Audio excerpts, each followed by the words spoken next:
Welcome to the Online Course Masters Show, where we learn from the best online course creators how to better create and sell our very own courses. I'm your host, Phil Ebener, and today I'm excited to chat with Dan Vega, the real Dan Vega, who has had an incredible year. We're going to dive into that, hear his story about how he started teaching online courses, and how he's using his blog to build his own brand. Visit onlinecoursemasters.com for show notes, to watch the video version of this episode, and see an archive of all our past guests. Please subscribe on iTunes, Stitcher, or wherever you listen. Please, if you haven't done so already, leave a review for this show wherever you listen to it. Now, let's get straight to the interview. All right, everyone, Phil Ebener here with Dan Vega, the real Dan Vega, who's been on Udemy for a few years, and I'm excited to finally get to chat with him. Met him over at Udemy Live a couple years ago, and he is a busy man. List off some of those things that you have accomplished in this past year, and then we'll dive a little bit more into your background. All right, so almost a year to date, we moved into our first home with my then fiance. We ended up remodeling that kitchen a couple months later in January. I think we woke up on New Year's Day. Me and my brother just started smashing out cabinets. So that was a month-long process. We got engaged. We got married. We went on a honeymoon, which was the week before Udemy Live, which was why I was upset to miss Udemy Live this year. But it was okay because I did spend 2 weeks in Jamaica. So I guess that's a nice offset. Yeah. And then we just found out we're having our first child, so we're excited about that. It's been a busy year. That's amazing, and congrats on all of that. And Dan, we've been trying to get on a call for a while now, so I'm glad we finally got to hop on. Can you actually first talk about how online teaching has, I don't know, maybe assisted in allowing you to do some of that, or affected? What has online teaching allowed you to do since you started? Well, first of all, from a financial standpoint, this last year that I had, as busy as it was, probably wouldn't have been possible without the extra income that online teaching has given me. So from a financial standpoint, it's been great. And then, just being able to help others, just another avenue for me to be able to help others. Those are really the two things that I get out of online teaching. I mean, some people will tell you it's not about the money, and I fully agree with that. Like, if you're doing this for the money first, then you're in the wrong business. Mm-hmm. But if you're doing this to help people first and money comes as a result of that, then you're doing the right thing. So that's kind of where online teaching has taken me. Nice. Awesome. I'm sure a lot of people listening would love to be able to do some of those things you've done, go to Jamaica, remodel their kitchen, and maybe teaching online will help them do that someday. So let's back up, and can you tell me a little bit more about your background and where you were before teaching online and how you got into teaching online? All right, so I've been a software developer for almost 18 years now, in various languages, different size companies. I was in a startup. I've been in, big, large companies. So I've kind of seen it all. So I've been programming for that long, kind of picking up, tips and tricks along the way. Probably about 14 years ago, I started a blog. And at the time, it was really just a stage for me to kind of help others. And I think if you've ever had to teach an online course, speak at a conference, do any of these things, when you have to tell somebody else how to do something and not just kind of know how to do it, when you have to explain it well to someone else, you learn a lot of things along the way. So for me, just kind of knowing something in a particular language was one thing, but then telling somebody else how to do it really kind of taught me that subject. So it was for me learning something, and then for me just being able to help others who may come across the same problems that I did, and just kind of teaching them how to do things. So I've been blogging forever. Last few years started a YouTube channel, but mainly I've been blogging forever, just kind of helping people, and that's something I've always really enjoyed. And I think that was kind of, looking back on connecting the dots, that kind of got me into another way of helping people and teaching online. Nice. So you started this blog, and when you started out, what were you just keeping it for yourself? Were you sharing it on social media? how did you start getting any traffic to that blog? Man, I'm so old that I don't think social media was really around then. Yeah. But yeah, no, it was really for myself and a lot of the groups I was in, like either the meetup groups locally or the online communities that I built. These different programming languages and different frameworks and stuff. They all have their like groups. Mm-hmm. This goes back for forever. People who do the same thing that want to talk to each other. So I've been fortunate to be in some pretty good communities where everybody kind of had the same mindset, like let's share what we're all doing together. And that was really how I shared it with one friend, and then maybe there was a tweet and somebody else shared that. So yeah, I was really just with anybody that was reading my blog and anybody inside that community. Got it. Nice. And so you have this blog, and were online courses the first time you tried to monetize the blog and your expertise, or had you tried anything else with the blog? No, so I tried AdSense, which if anybody's ever done any AdSense on a blog, unless you're getting like ridiculous amounts of views, really doesn't equate to much. So I'd get like a check for $100 every 9 months. And I'm like, oh, where'd that come from? Yeah. And, I'm dating myself. Back then, they actually used to send me a physical check. Mm-hmm. So I'd get it in the mail and I go, what the heck is this for? Yeah. But no, if I could just go back and do one thing with my blog 14 years ago, I mean, the first thing I would have done is start a mailing list and starting collecting email addresses. I wish I would have done that.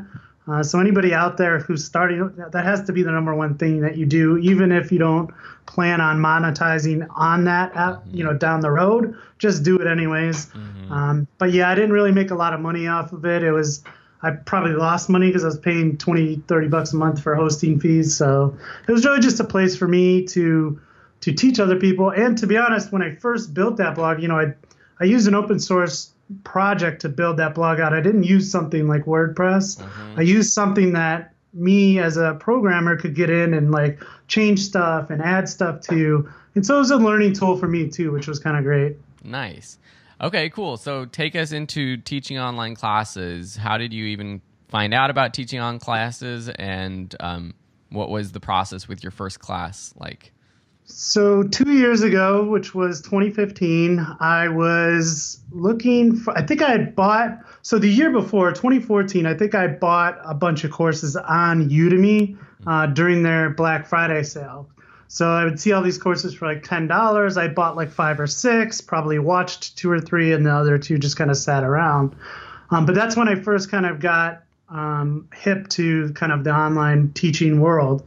And then 2015 rolled around, and I have a blog. I was doing videos on YouTube, and I saw something come up on like Facebook or something that said, Udemy was having this Black Friday challenge, and that if you got your course in, they were going to pick some winners and like promote those courses. Mm-hmm. So then I kind of did what everybody else did. I looked at like some of the big instructors on Udemy, and I go, wow, they have 30,000 students and they're selling this for $200. Like, man, that's a boatload of money. Yeah. I'm like, I might as well give this a shot. Yeah. So I think like it took me a month. I recorded an 11-hour course inside of like 30 to 45 days. Nice. And got that published. I didn't end up winning any of the advertisements from Udemy, but later down the line, they actually did started posting like ads on Facebook that had my course in it, which was pretty cool. Mm-hmm. But yeah, I mean, that's how I got into it. And it just seemed like a natural progression for me because, like I said, I was teaching on the blog. I was doing videos on YouTube. And I'm like, you know what, if I take my time and put together a decent curriculum here and like think this out, I could do this. So I jumped into it and it was good. It was a good time. And what was that first course about? It was about Spring Boot. So if I'm a Java developer, and Spring Boot is basically a way to kind of kickstart your application and really rapidly develop web applications. And at the time, it was really just starting to become real popular. I just left a conference, not like maybe 2 months before that, and I see a lot of people at the conference talking about Spring Boot. And I said, well, this is probably the best time to get this done. Let's go ahead and do this now. Nice.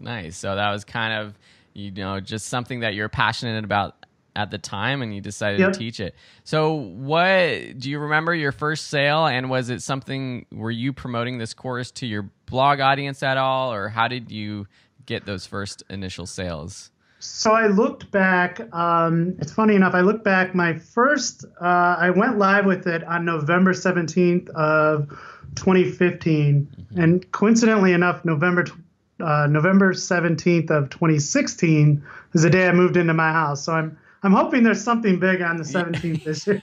Yeah. But yeah, I posted it on my blog. I think a few people, I did a coupon on my blog, so a few people had bought it right off of the blog. Most of my sales came from the Black Friday stuff that Udemy was promoting that month.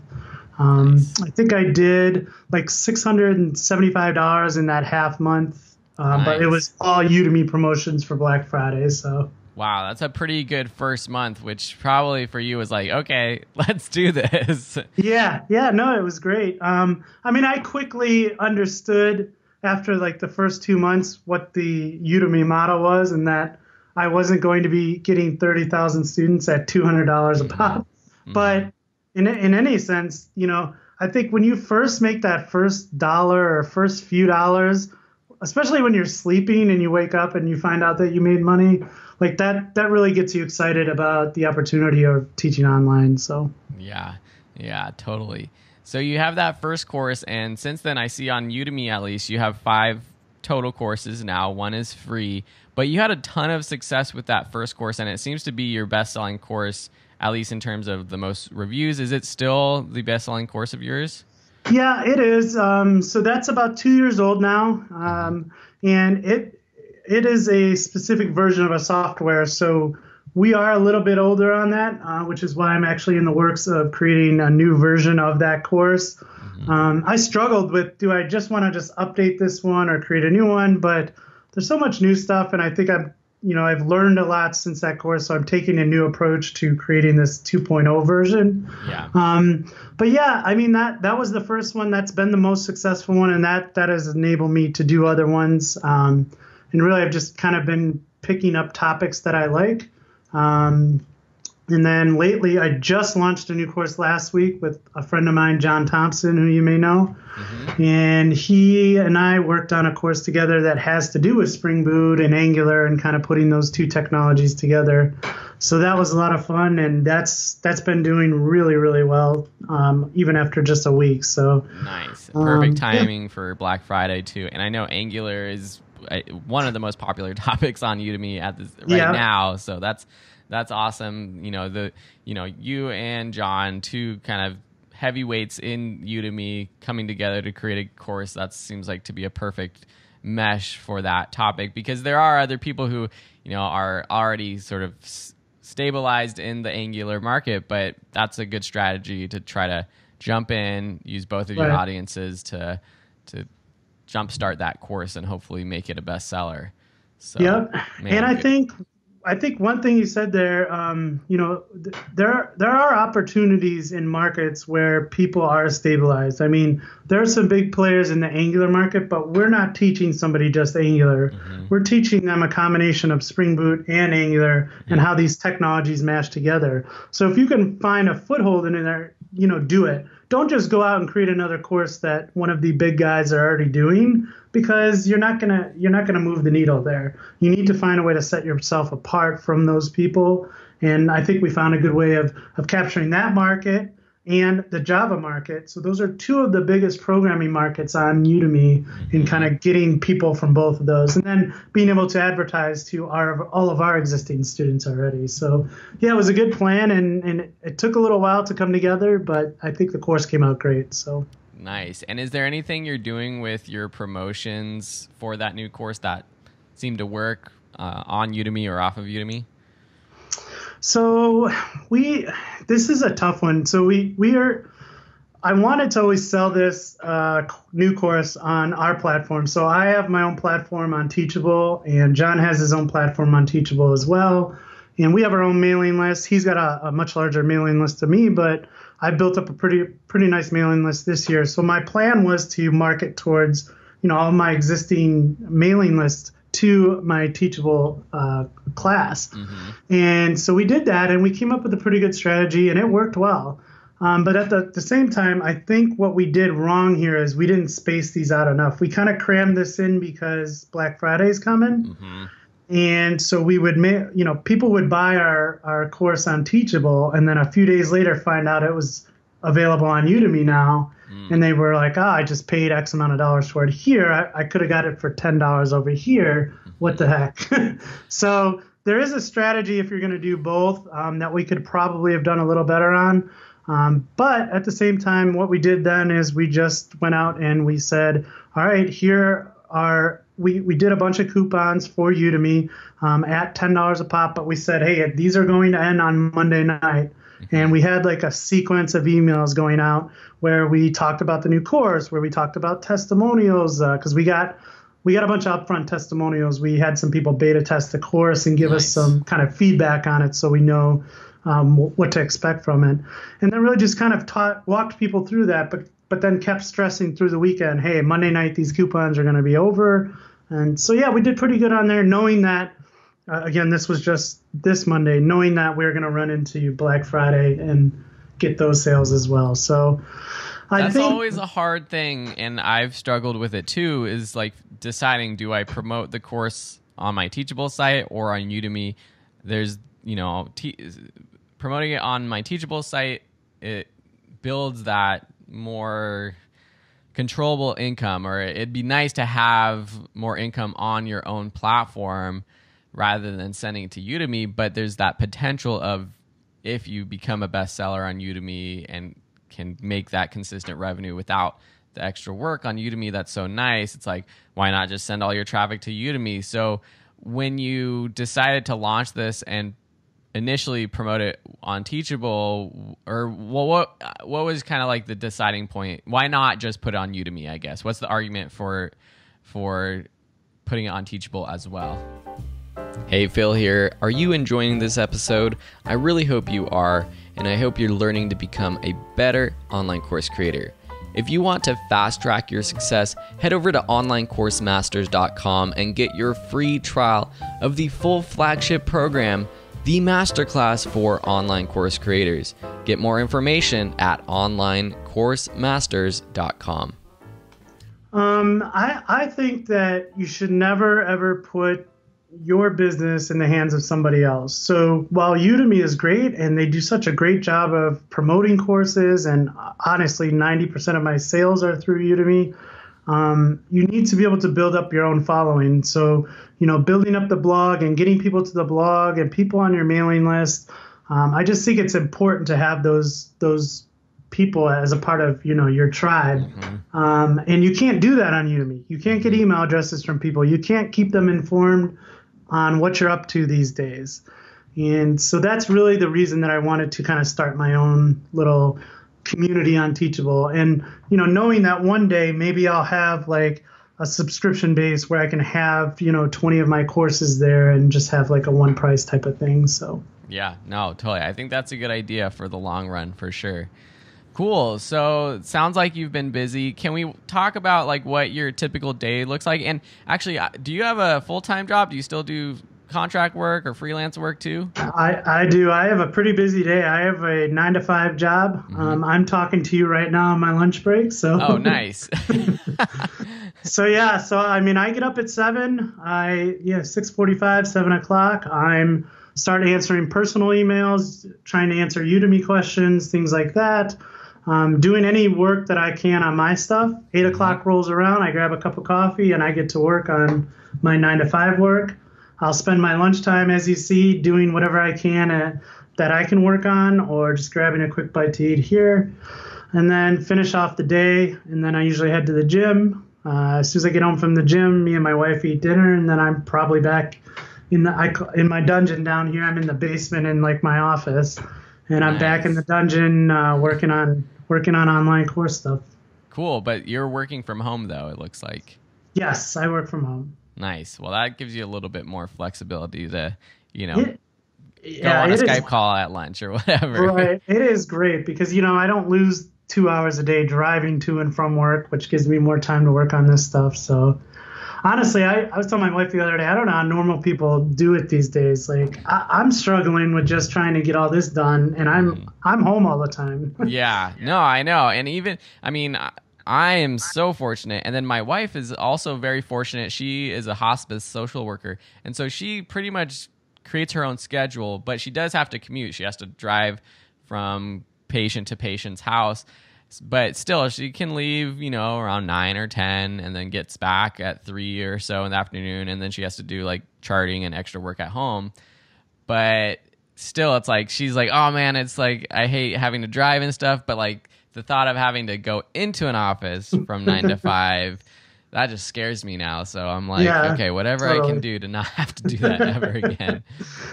But I don't know. Some people are different. Some people like it. I definitely miss the, being with coworkers and stuff like that. So is there anything that you do to try to, stay engaged with the world instead of just being in your dungeon?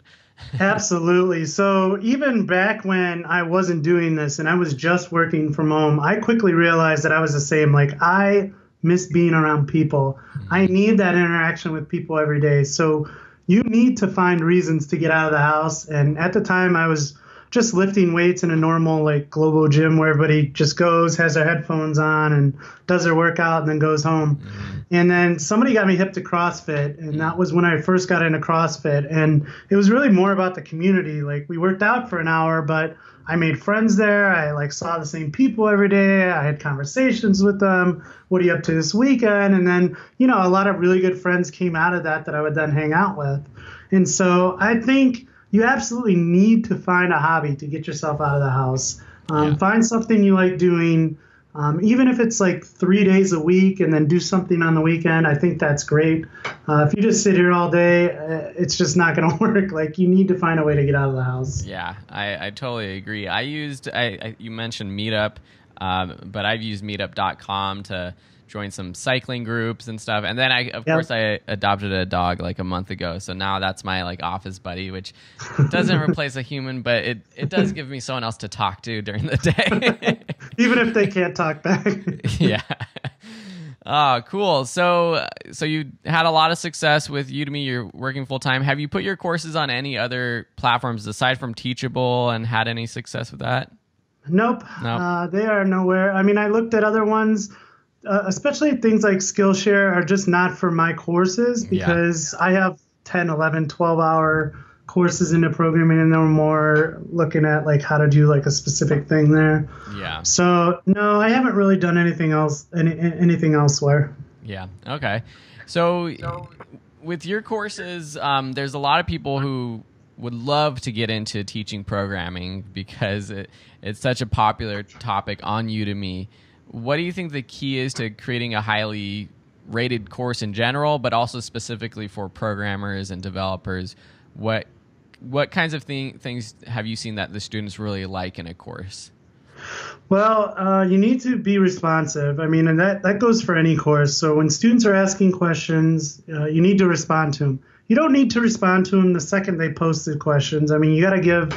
Especially for me, I'm working all day, working on courses at night. I don't have every second of the day to respond to somebody, but you need to try and respond to them in some kind of timely manner. And that just shows them that you're not just interested in putting out this course and making money and moving on. It shows that you really care about what you're doing in the course and helping them get through it and not just, get stagnant. Because, the success rate of people actually finishing courses are not high. So answering these questions help them get closer to that.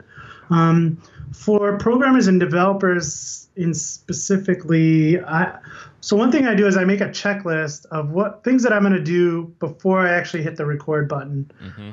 And so things like making sure that if you're taking a screen capture, that your notifications on your Mac or Windows are turned off, your phone is turned off. We do a lot of work in text editors and IDEs, making sure that the font and the look and feel of them are good for the viewer and not just for you, the programmer. So maybe you like to work in a dark theme, but maybe a light theme and larger font looks better to the student. Because you got to remember, some of these students are watching it on a phone or a tablet where they don't have that much real estate to kind of look at that. So making sure that that's visible, and I'm just as bad at that as anyone. So I started making a checklist to make sure that I do that during my recordings. And then I think just normal stuff, making sure your audio and your video is good. My audio is still not perfect. It's one of those things that I'm constantly trying to perfect.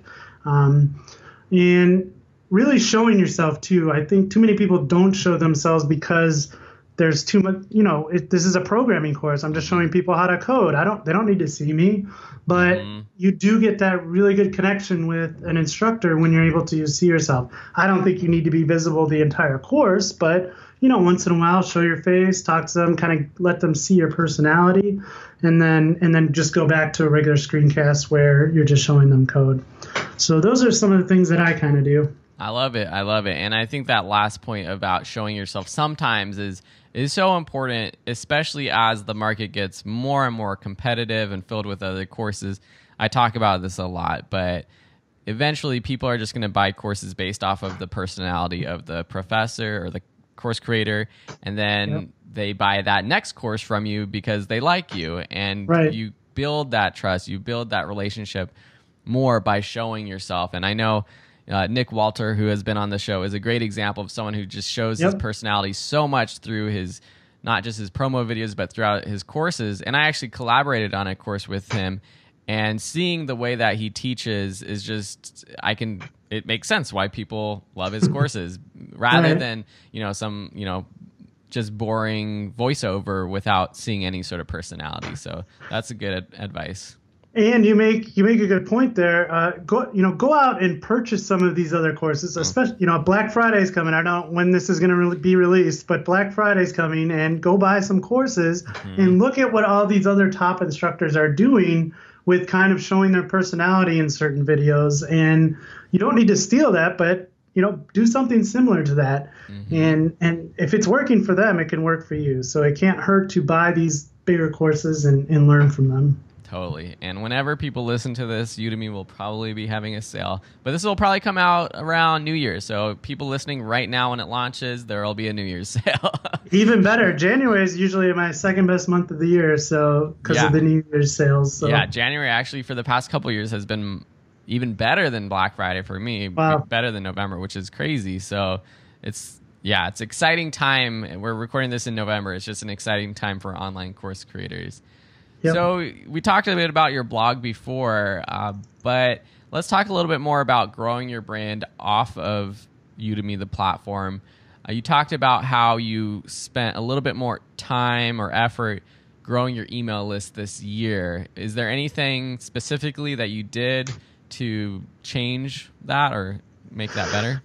Yeah, so like I said, when I started my blog, it was just really for me and anybody who was willing to read it. So I would blog about, off-topic stuff that really didn't matter. And, now I'm treating it more as the brand of me.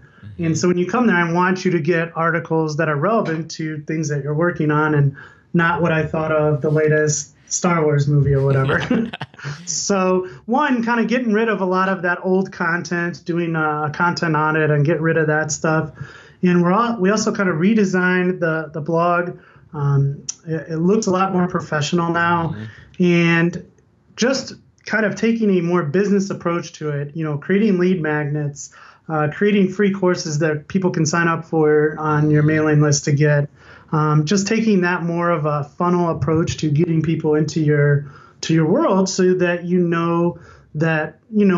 know that what you're up to these days. Because just writing a blog post here and there is not going to help. I mean, people can forget about you real quick. You need to remind them on what you're doing. And that really has nothing to do with spamming. It's just raising your hand saying, remember me. Here's what I'm working on these days. So I think a lot of those changes and cleaning up the blog and really focusing on delivering consistent, good content helped us out this year. And I mean, we went from I would say 10,000 views a month and probably 100 email subscribers to now in November, we're at 55, 60,000 views a month. Wow. And over 1,100 email subscribers. So, wow. And this is all without advertising. So we're going to start to get into some advertising next year. But this was all kind of organic stuff. And so I think we're on the right trend now. Totally. So that's a crazy jump in views or traffic. So that's awesome. Are you using like the Udemy educational announcements regularly or any other thing, or was it just kind of SEO or what that helped increase that traffic? I really need to take advantage of the Udemy announcements. I don't use them at all unless I have like something to promote. Mm-hmm. So I think I might add that to like my 2018 goals, is to kind of do like a summary of what's on the blog or what YouTube videos I've done as far as educational announcements go, just to get more people onto that platform. But no, I think most of all, it was a commitment to being consistent, writing not like 20-word articles and actually creating, sitting down, giving thought, creating 500+ word articles that gave students some real content, and then being consistent. I was doing 3 blog posts a week for a while, and I just got burnt out on that. So, come 3 months ago or so, I scaled that down to 1 a week. But really, a lot of content, but more, I think, being consistent is really the key to that. Nice. Yeah, definitely. You should put that on your goal list for 2018, because I wasn't using them at all. And similar to you, in August of this year, I changed my website, changed my branding a little bit, and thought like, okay, how can I create blog articles that are actually beneficial to my users? And now I've been, especially for my photography students, I've been writing about 1 article a week, or actually hiring someone to write an article a week, but a really good article, not just sort of like a spammy top 10 list or whatever. Right. And I've been sending that traffic or those announcements to students every week.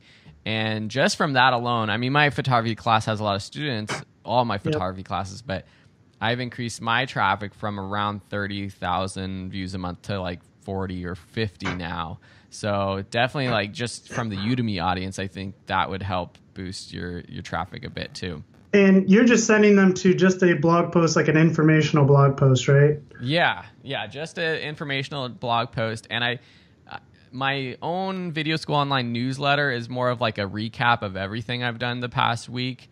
But these are just the specific blog posts. And with the Udemy rules, you want to be careful about that, just because you want to send them the specific blog post that's related to the people in that course. Right. But it's all right to have your email opt-in on the sidebar of your website.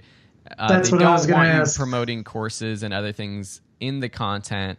But I felt like the benefit of being able to drive more traffic to the blog articles, even just to help build up the SEO and everything of the site, was more beneficial than trying to make a few extra sales through the blog articles. Eventually, I'm going to optimize them for sales too, but I'm also increasing my email subscribers a lot since I've added that opt-in in my sidebar, which for some reason I didn't have for a while. Cool. Yeah, I'm gonna have to do something with that. It's been one of those things that's been on my list that I just haven't gotten to. Yeah, it's just one of those things. Like, same here. Like, I hadn't even really been emailing my list at all, like, unless I was promoting a product. And then I sat down and I was like, okay, I'm just going to do this every week and make sure that I'm sending out good, high quality content every week. And I've stayed true to that for a couple months, and I think it's really helped me build my brand a little bit more. That's right. You get 4 of those educational announcements now, right? Yeah. I believe it used to be 2 and 2. Yeah, it's 4. So you can send one out basically every week. Perfect. Cool. Yeah, so definitely do that. Awesome. Are there any other sort of income streams that you've played around with or you're working on aside from the online courses right now? Yeah. So last year I started getting into Merch by Amazon, which is Amazon's way of basically creating t-shirts and apparel. So I got into that pretty quickly last year. I think around like a little bit in September. And I fell in love with it at first because it was so, I've always liked like t-shirts, and I thought the idea of like designing my own t-shirts was so cool. So we got into that, and I think our second month on there was October, and we probably did like $900 in sales in October. Wow. Actually $900 that we took in, so it wasn't gross income. So that was really cool, and that kind of led me to, this is going to be awesome. And then merch kind of shut down and wouldn't let anybody post new stuff as the holidays rolled around because they ran out of inventory. And this year they've gotten really strict on like trademark stuff, and there's just a real fuzzy line there on like what you can post and what you cannot post. And I get it, like you don't want to infringe on other people's trademarks, but they kind of shy on the side of if it's even in the bubble of a trademark, just get rid of it, like they'll delete it. And so that kind of turned me off to it for a while. And what we ended up doing, and I started our own website called weheartohio.com. And so that was really just apparel that we thought about in the world of like Cleveland and Columbus, and just like talking about like how much we love our city and all of that. So we created some of that, and that was a little bit different of a project. It was creating our own Shopify store that integrated with a Printful printing service. And so that was a lot of fun. And those two are still sitting out there, and it's something I want to get back to. But I've just been so busy with other things. And then as like fall came, I was like, I really got to get all these like courses done because, you know, we have these sales coming up and I really want these courses done by like the new year. So probably in 2018, we'll step back and hopefully jump back into it because it's a lot of fun. Yeah, it's just I'm looking at the site. It looks super professional and clean. Thanks. And the designs are really good. I like it. So thanks. Yeah, like better than a lot of the stuff that I see on merch by Amazon. Some of that stuff is a little bit not as professional, I would say. Right. And like anytime like something happens in the world, like, I don't know, the president does something, tomorrow you'll see 1,500 shirts on there with all the same words. Like, it's just like, I don't want to try to compete in that world. Yeah. Interesting. Well, that'll be something cool to follow you on and see.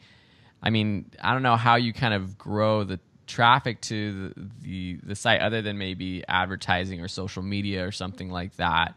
Yeah, it's not really that's the tough part. Yeah, not really like a content marketing play, but who knows?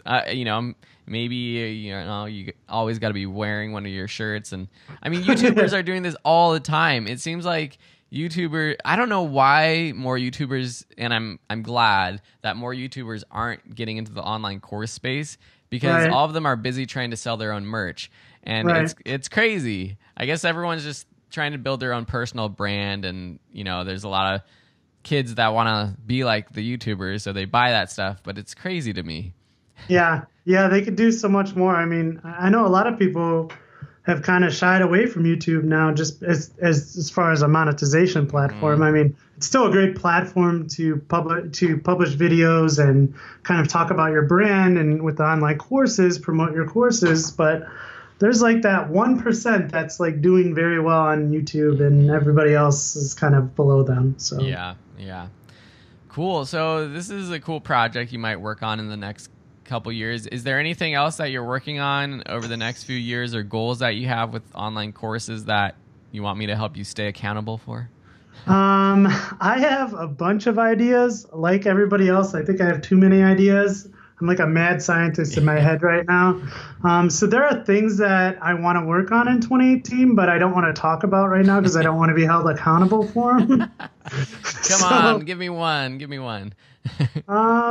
We may get into some kind of online space for teaching other entrepreneurs different avenues into kind of the side hustle, I'll say.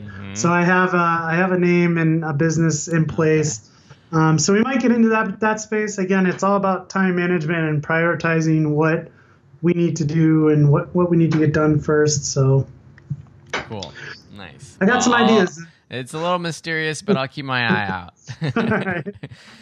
Cool. So just my last question really is, what's your final piece of advice for people who want to get started with teaching online, especially taking into account where things are now in the market on Udemy and also off of Udemy?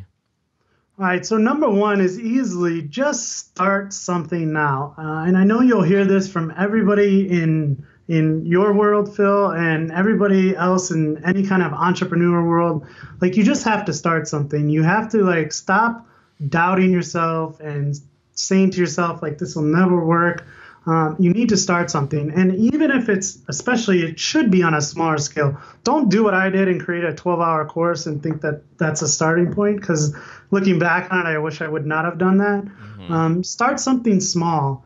And even if it's a free course that you can then hand off to, I don't know, people you work with, friends, family, just something that you can kind of put in front of somebody and go, what do you think of this? And get some feedback on it. And, over the course of time, developing these different courses, you're going to learn how to improve.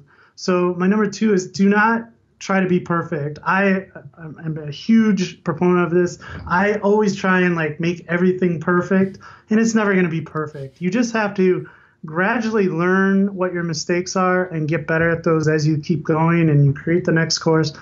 Just get better at every one that you do. It doesn't need to be perfect. Get it out there. And then I guess last but not least, when you're looking at other courses online, don't let people in your space scare you away from doing a course. When I first started looking there were Spring Boot and Spring Framework courses already there, but I watched some of them and I said, I can improve upon this. There's something that I can add to this space. So there might be something that you can add to that space, but you may even be able to niche down and find a particular space that people are looking for, and just make a twist on it. A lot, especially from a programmer's perspective, there are a lot of courses out there that teach you a specific language or a specific framework, but there aren't a lot of courses teaching you how to build this specific app. I know there are in the iOS world, Nick does a lot of the, hey, build this particular app. And those are great because people want to learn real world stuff. They don't want to learn just how to do something in some dumb project, funny project over here that doesn't really equate to the real world. Yeah. So being able to do something that's real world and tangible and that can help in the real world is going to help out your students a lot as well.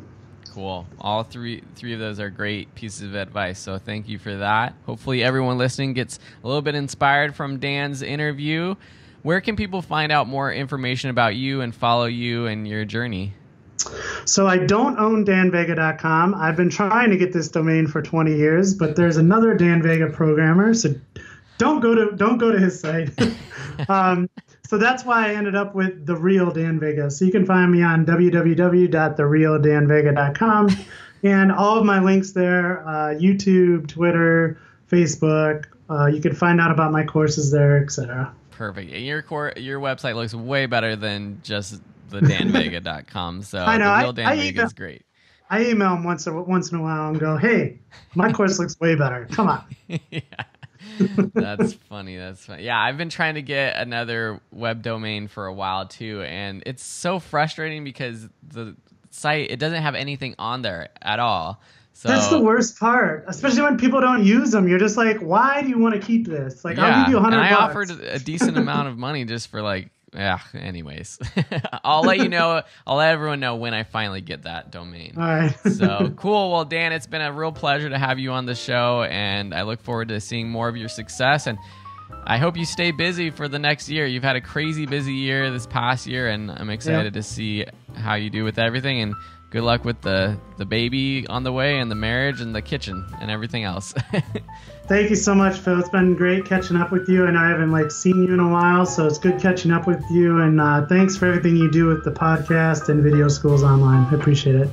I hope you enjoyed that episode. As always, if you want to fast track your success, head over to onlinecoursemasters.com and sign up for your free trial of my flagship program, the Online Course Masters Masterclass. Yep, that's right.